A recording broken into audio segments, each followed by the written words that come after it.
کہاں ہے وہ لڑکی؟ کچھ کھایا اس نے؟ سرفراز درانی نے ماتھا مسلتے ہوئے ملازمہ سے پوچھا تھا۔ وہ بہت تھکا ہوا تھا اور اس وقت صرف آرام کرنا چاہتا تھا۔ نہیں صاحب، وہ تو کمرے سے باہر ہی نہیں نکلی۔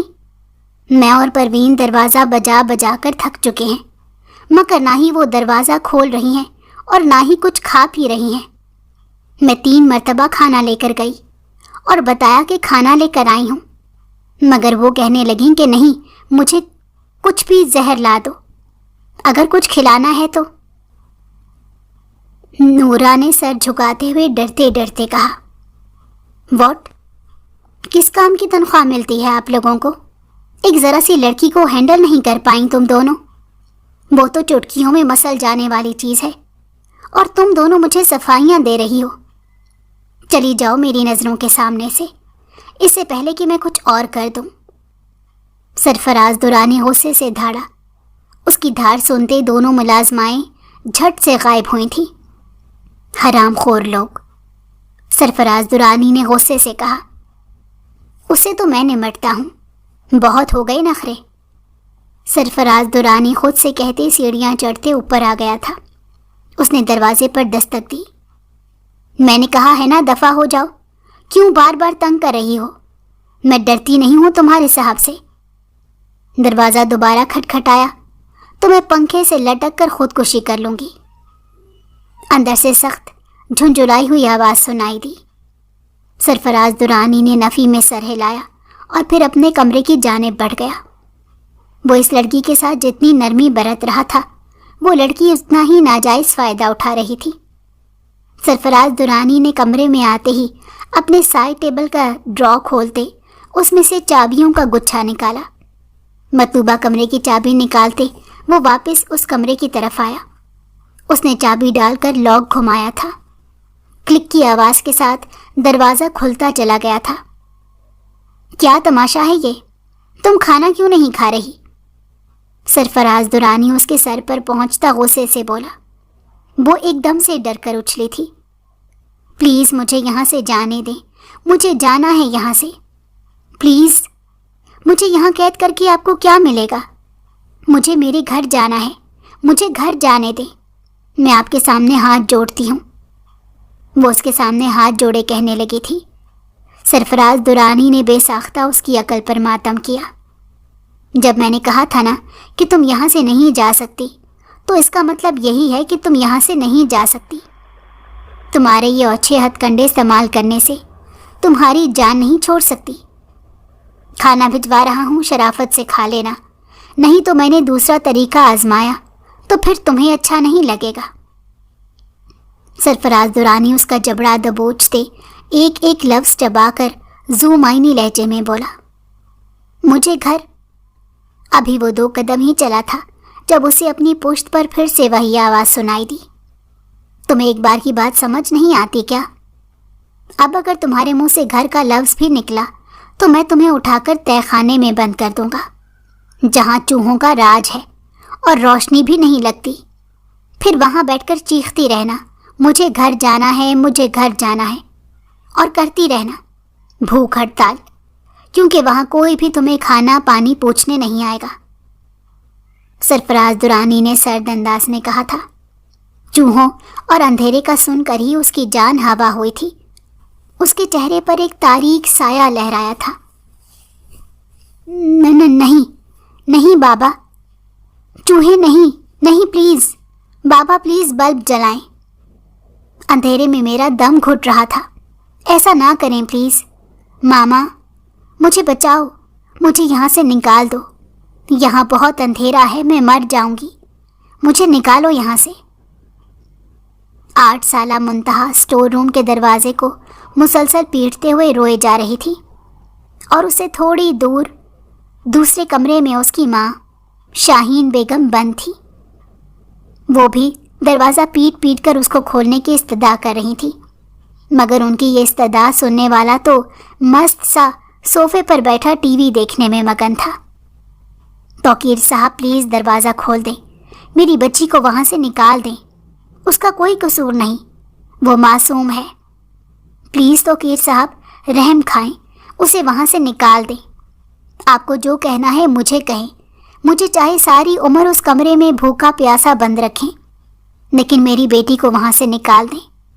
پلیز اتنے ظالم نہ بنیں۔ کل کو کس منہ کے ساتھ خدا کے سامنے جائیں گے؟ شاہین بیگم دروازے سے ہٹ کر کھڑکی کی طرف آئی تھی اور جالی سے توقیر صاحب کو دیکھتے ہوئے کہنے لگی تھی، مگر توقیر صاحب کے کانوں پر جوں تک نہ رینگی۔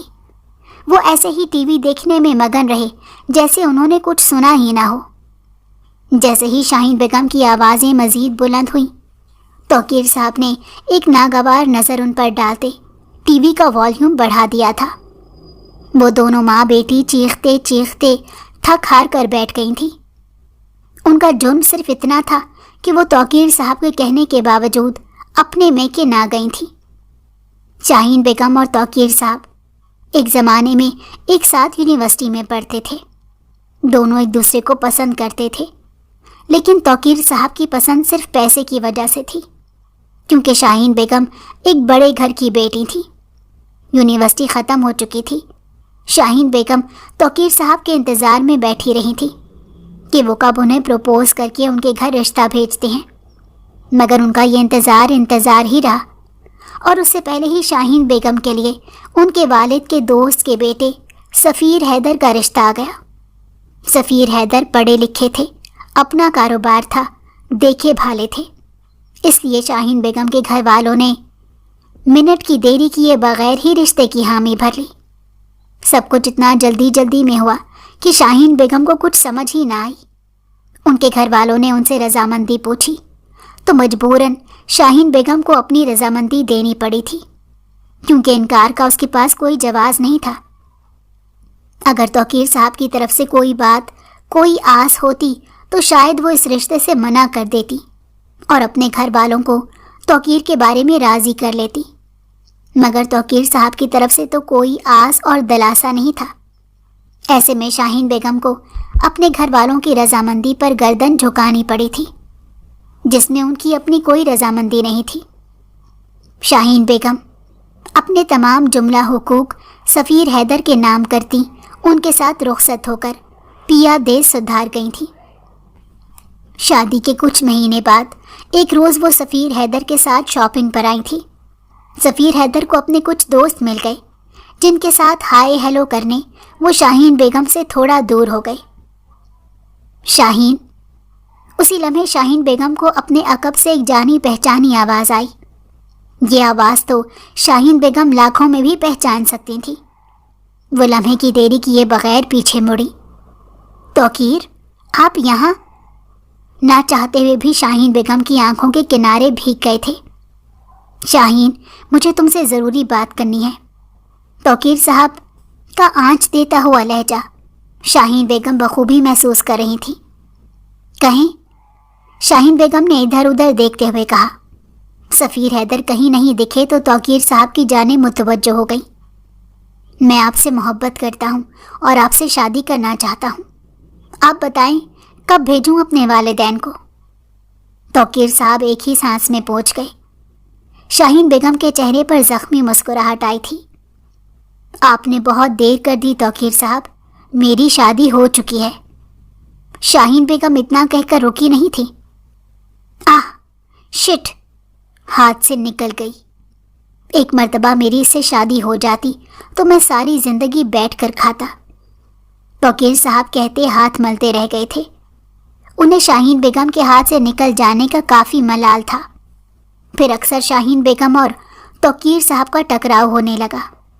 توقیر صاحب اپنی بتھیری صفائیاں دیتے کہ وہ اس وقت اپنی بیمار ماں کے ساتھ فلاں جگہ تھے، فلاں اسپتال میں تھے، مگر اب دیر ہو چکی تھی، کوئی کیا کر سکتا تھا۔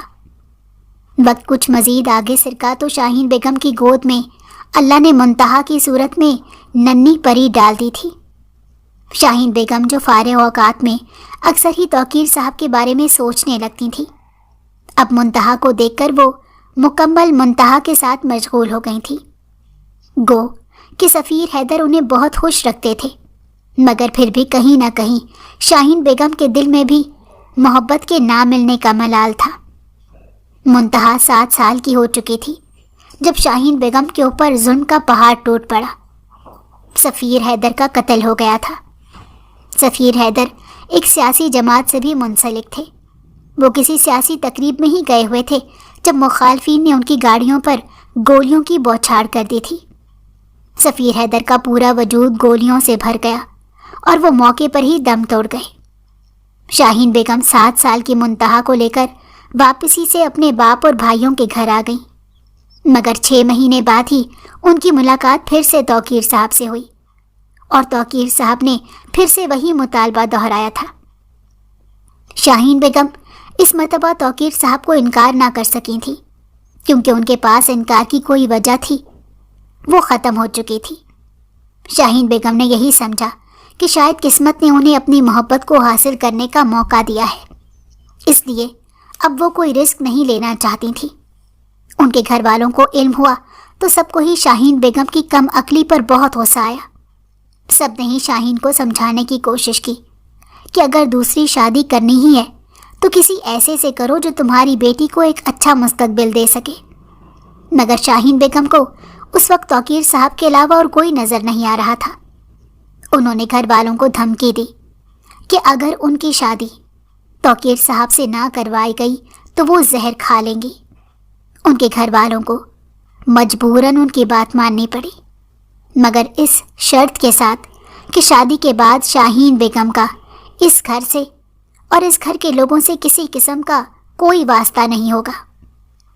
شاہین بیگم توقیر صاحب کو پانے کی خوشی میں باقی سارے رشتے فراموش کر گئی تھی۔ ان کے والد نے شادی کرتے ہی انہیں جائیداد سے آگ کر دیا تھا۔ توقیر صاحب نے جب چند زیورات کے ساتھ شاہین بیگم کو دیکھا تو انہیں بہت حیرت ہوئی کہ ان کے بھائیوں نے کوئی جہیز وغیرہ نہیں دیا، مگر پھر یہ سوچ کر خاموش ہو گئی کہ ہو سکتا ہے کچھ دن بعد گھر کے ساتھ ہی سارا سامان دیں، مگر ان کی یہ حسرت ہی رہی تھی۔ پھر جب شادی کے کئی روز گزر جانے کے بعد بھی شاہین بیگم اپنے میکے نہ گئیں اور نہ ہی ان کے میکے سے کوئی آیا تو توقیر صاحب کو کچھ گڑبڑ لگی تھی۔ تب انہوں نے شاہین بیگم سے پوچھا تو شاہین بیگم نے صاف صاف بتا دیا کہ وہ اپنے میکے سے اپنا ہر رشتہ اور ہر ناتا توڑ کر آئی ہیں۔ تم پاگل تو نہیں ہو گئی؟ خون کے رشتے یوں منہ سے کہہ دینے سے تو نہیں چھوٹ جاتے۔ مجھے بالکل اچھا نہیں لگے گا کہ تم میری وجہ سے اپنے گھر والوں سے قطع تعلق کر لو۔ ان کو مجھ سے مسئلہ ہے تو میں وہاں نہیں جاؤں گا، مگر تم تو اس گھر کی بیٹی ہو، تمہیں وہاں ضرور جانا چاہیے۔ توقیر صاحب کو غصہ تو بہت آیا تھا، مگر وہ اپنا غصہ کنٹرول کر گئے تھے۔ غصے سے بات بننے کی بجائے بگڑ سکتی تھی اور وہ بات بگاڑنا نہیں چاہتے تھے، اسی لیے اپنے غصے کو دبائے رکھا۔ لیکن شاہین بیگم کی بات نے انہیں نہ چاہتے ہوئے بھی چیخنے پر مجبور کر دیا۔ مجھے نہیں جانا اب اس گھر میں واپس کیا کروں گی وہاں جا کر؟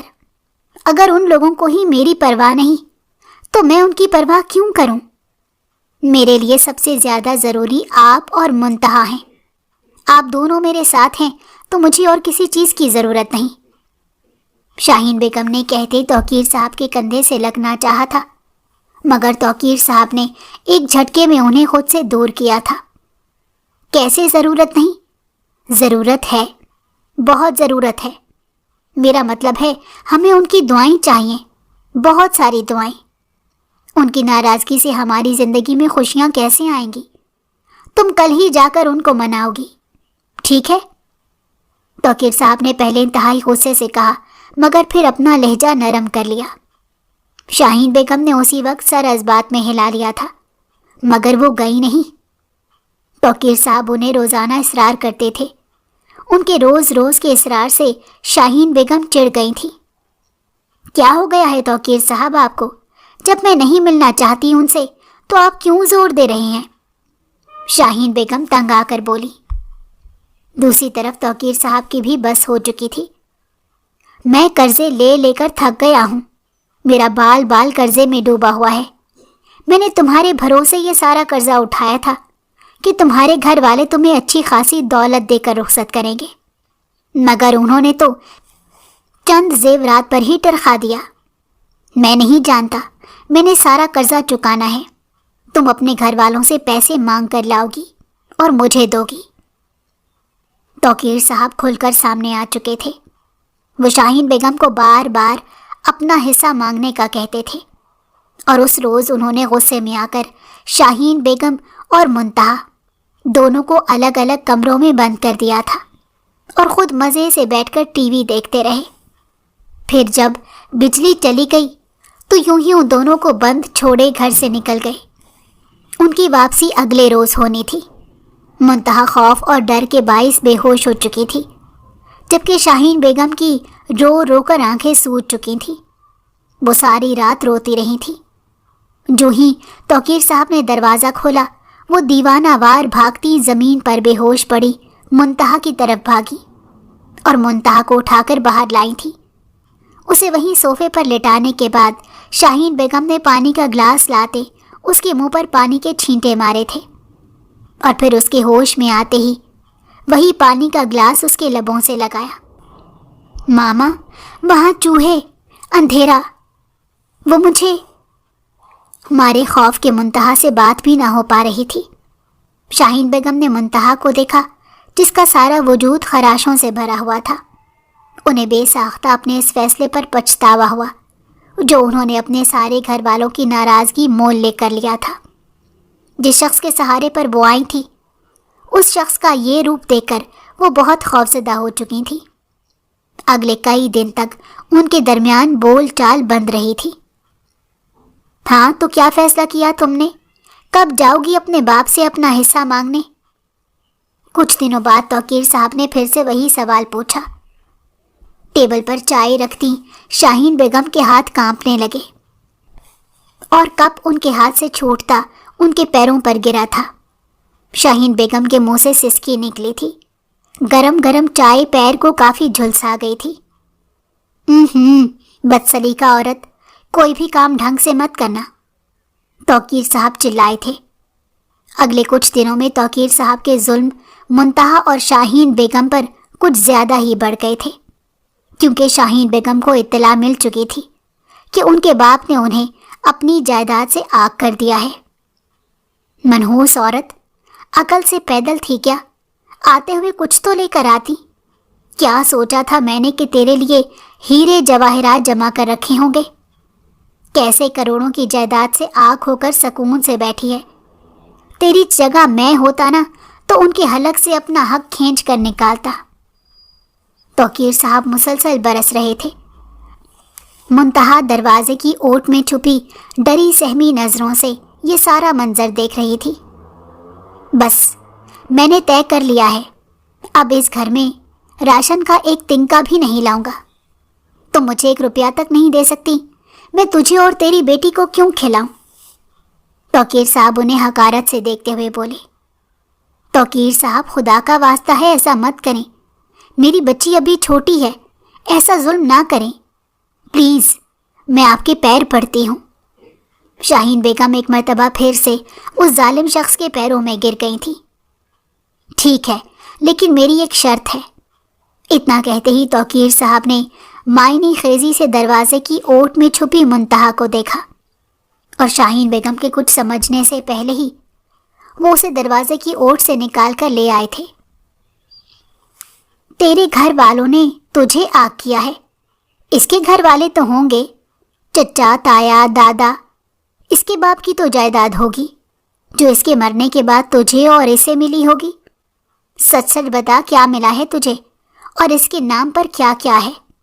نہیں تو ابھی اور اسی وقت اس کا گلا گھونٹ کر اسے مار دوں گا۔ توقیر صاحب کی آنکھوں میں مکاری صاف دکھائی دے رہی تھی۔ شاہین بیگم گردن جھکا گئی تھی۔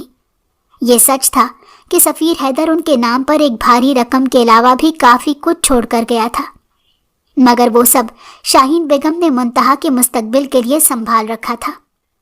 لیکن شاید اب منتہا کی جان بچانے کے لیے انہیں اس شخص کو کچھ نہ کچھ تو دینا ہی تھا۔ بول، بتاتی ہے یا مار دوں اسے؟ توقیر صاحب نے کہا۔ نہیں، میں بتاتی ہوں۔ وہ ایک گھر اور 2 گاڑیاں ہمارے نام کر گئے تھے۔ میرے والی گاڑی ہے، لیکن منتہا کے نام جو جائیداد ہے وہ اس کے 18 سال کے ہونے کے بعد اسے ملے گی۔ شاہین بیگم جلدی سے یہی بہانہ سوچ سکی۔ اور بینک بیلنس؟ توقیر صاحب نے پوچھا۔ وہ نہیں ہے، سفیر صاحب کے اکاؤنٹس ان کی موت کے بعد فریز کر دیے گئے تھے۔ شاہین بیگم منتہا کی آنکھوں میں خوف دیکھتے جھوٹ پر جھوٹ بولے جا رہی تھی۔ گاڑی کہاں ہے؟ اگلا سوال کیا گیا۔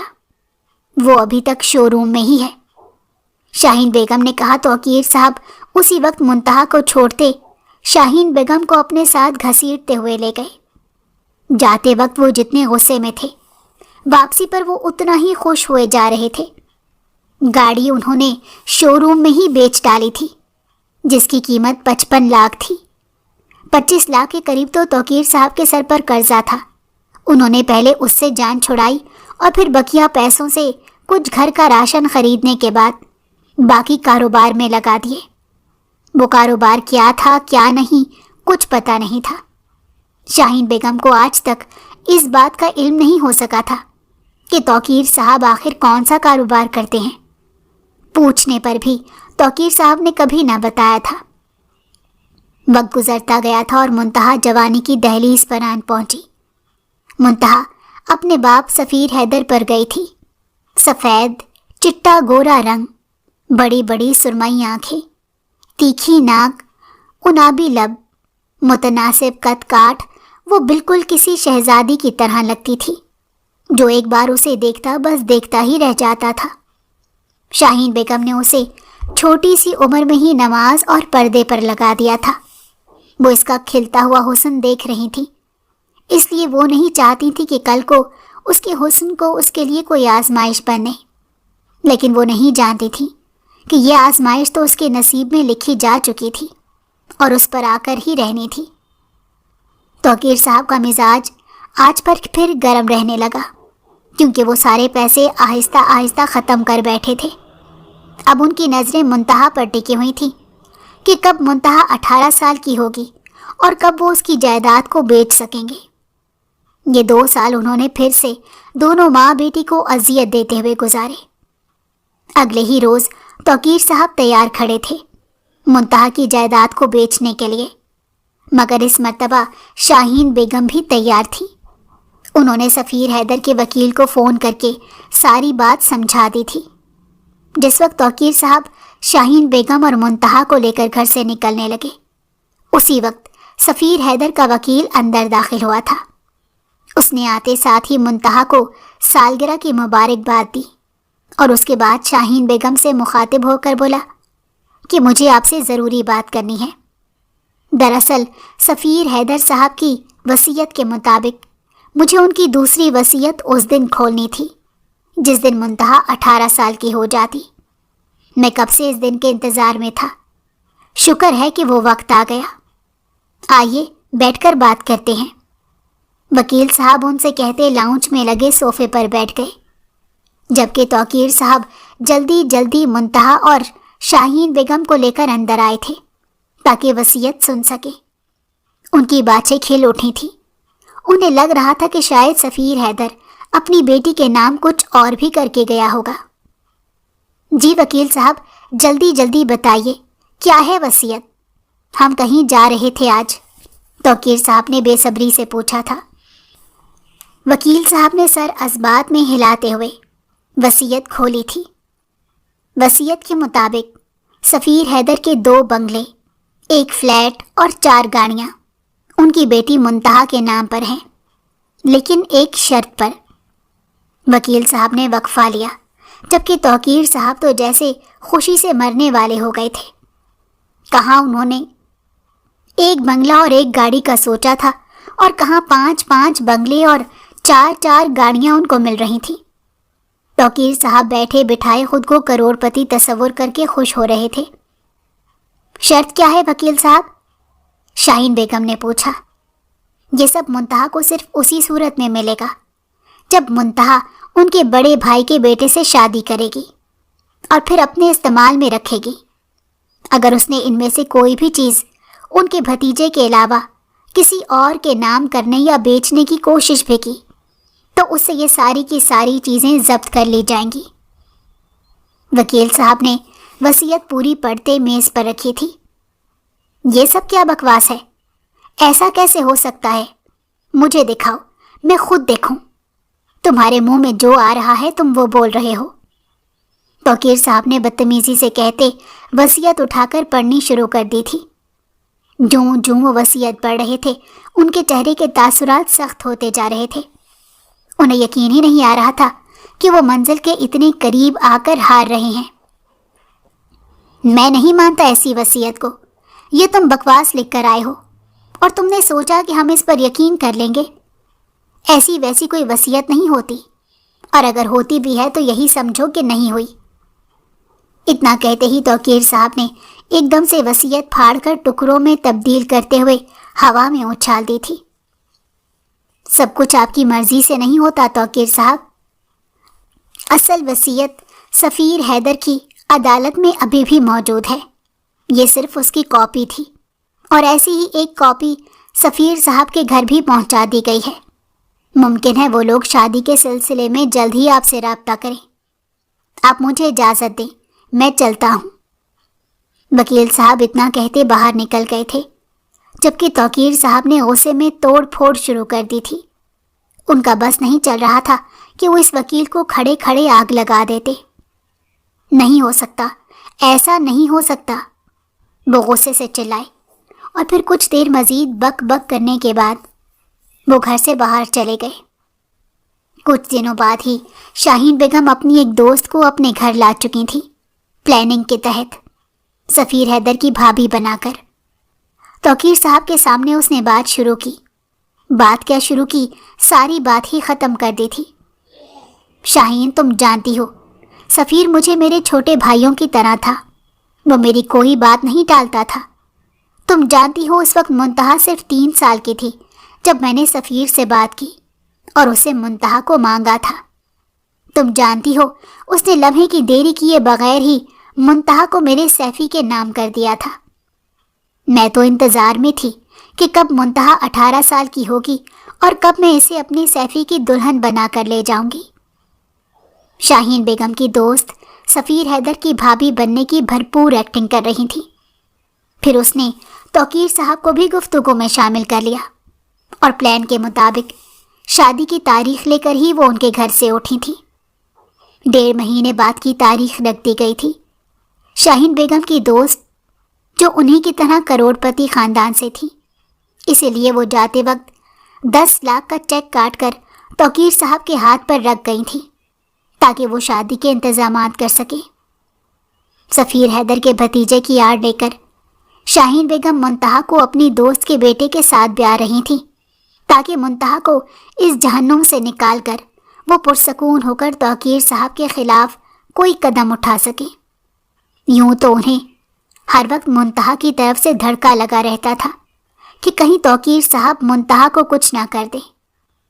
یہ شادی وقتی کانٹریکٹ میرج تھی، کیونکہ ان کی دوست کا بیٹا پہلے سے ہی شادی شدہ تھا، مگر شاہین بیگم کی مجبوری دیکھ کر ان کی دوست نے یہی پلان بنایا تھا کہ فی الوقت منتہا کی شادی ارسلان سے کر دیتے ہیں، بعد میں ارسلان منتہا کو چھوڑ دے گا، لیکن منتہا پھر بھی ان کے گھر رہے گی ایک مہمان کی حیثیت سے، جب تک شاہین بیگم اس بارے میں اپنے سابقہ سسرال والوں سے بات نہیں کر لیتی۔ خیر، 10 لاکھ لے کر توقیر صاحب کافی خوش تھے۔ شادی کے انتظامات تو انہوں نے برائے نام ہی کیے تھے، مگر شاہین بیگم خاموش رہی تھی۔ وہ اس وقت کچھ بھی بول کر بنتی ہوئی بات نہیں بگاڑ سکتی تھی۔ وقت گزرتا گیا اور شادی والا دن آن پہنچا۔ نکاح کا وقت شام 7 بجے کا تھا۔ شاہین بیگم کا دل خط صبح سے ہی بے تحاشا دھڑک رہا تھا۔ وہ کئی مرتبہ اپنی دوست کو فون کر کے سب ٹھیک ہونے کی تسلی کر چکی تھی، مگر پھر بھی نہ جانے کیوں ان کی بے چینی ختم ہونے کا نام نہیں لے رہی تھی۔ ان کو بار بار ایسا لگ رہا تھا کہ کچھ ہونے والا ہے، مگر کیا، یہ نہیں پتا تھا۔ انہوں نے اپنا وہم سمجھ کر بھی ٹالنا چاہا، مگر ان کی چھٹی حس بار بار انہیں کچھ غلط ہونے کا الارم دے رہی تھی۔ وہ بار بار آ کر منتہا کو چیک کر کے جا رہی تھی۔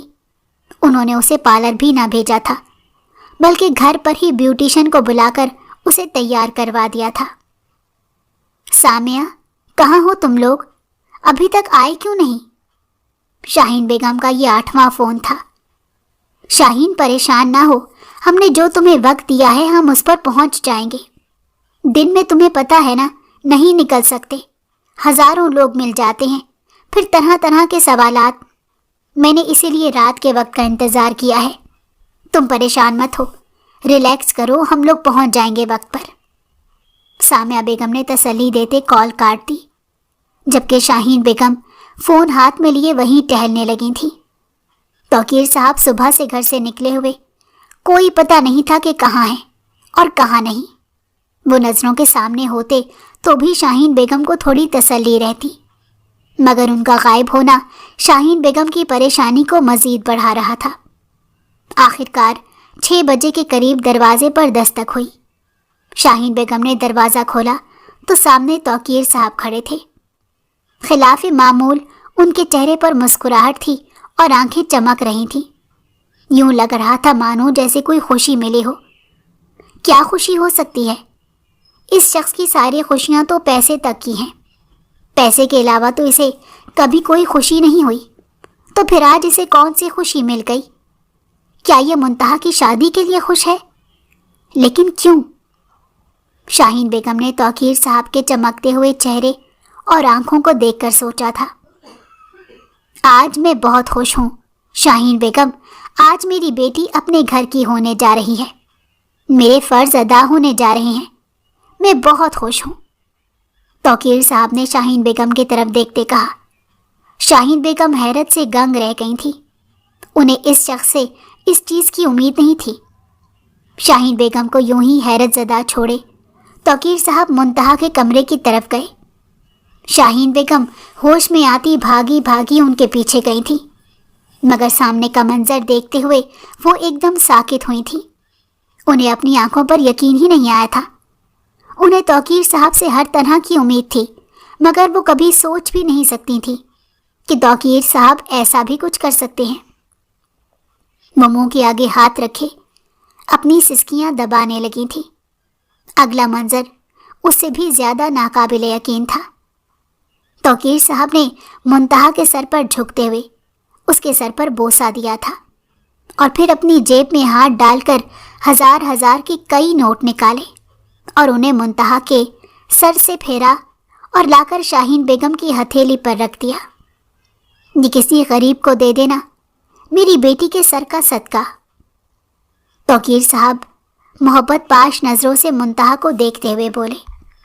شاہین بیگم کا تو ذہن یہ ماننے کے لیے تیار ہی نہیں تھا کہ ابھی جو کچھ انہوں نے دیکھا وہ سچ تھا، مگر جب نظر ہتھیلی پر پڑے نوٹوں پر پڑی تو بالآخر انہیں یقین کرنا ہی پڑا۔ وہ نم آنکھوں سے منتہا کو دیکھنے لگی تھی۔ ماما، کیا جو ہم کر رہے ہیں یہ ٹھیک ہے؟ منتہا نے دل میں آتے خدشے کے تحت پوچھا۔ سب ٹھیک ہے میری بچی، سب ٹھیک ہے، اب بس تم دوبارہ یہ بات اپنے منہ سے مت نکالنا۔ شاہین بیگم اسے اپنے ساتھ لگاتے ہوئے بولی۔ تم ذرا ٹھہرو، میں اپنا خاندانی سیٹ لے کر آتی ہوں جو اب تک میں نے تمہارے ابا سے چھپا کر رکھا تھا۔ شاہین بیگم اپنے کمرے میں آئی تھی۔ دروازے کی اوٹ سے چھپے توقیر صاحب کے ہونٹوں پر شاطرانہ مسکراہٹ آئی۔ وہ دبے ہوئے چلتے ہوئے اپنے کمرے کے سامنے آئے اور دھیرے سے دروازے کو لاک لگا دیا، پھر مڑ کر منتہا کے کمرے کی طرف دیکھا تھا اور اس کے ساتھ ہی دروازے کی طرف دیکھتے کسی کو اندر آنے کا اشارہ کیا۔ ان کا اشارہ کرتے ہی ایک بھاری موٹی بھدی سی بے ڈول جسم والی عورت ان کے گھر میں داخل ہوئی۔ ہونٹ پان کھانے کی وجہ سے لال ہو رہے تھے اور اس وقت بھی وہ پان کھا رہی تھی۔ اسے کمرے کے باہر رکنے کا اشارہ کرتے توقیر صاحب اندر گئے۔ منتہا انہیں دیکھ کر سر جھکا گئی۔ اس چیز کا فائدہ اٹھاتے ہوئے توقیر صاحب نے اسے کلوروفارم لگا رومال اس کے ناک پر رکھا۔ جب تک منتہا کچھ سمجھتی وہ ہوش و حواس سے بیگانہ ہو چکی تھی۔ توقیر صاحب نے اسے کندھے پر لادا اور باہر لا کر اس عورت کی گاڑی میں ڈال دیا، اور وہ عورت توقیر صاحب کو ایک بڑا بیگ تھماتی ہوئی وہاں سے چلی گئی۔ توقیر صاحب نے اسے سارے کام میں بمشکل 5 منٹ لگائے تھے۔ انہوں نے واپس آ کر ویسے ہی آرام سے لاک کھول دیا اور خود واش روم چلے گئے تھے۔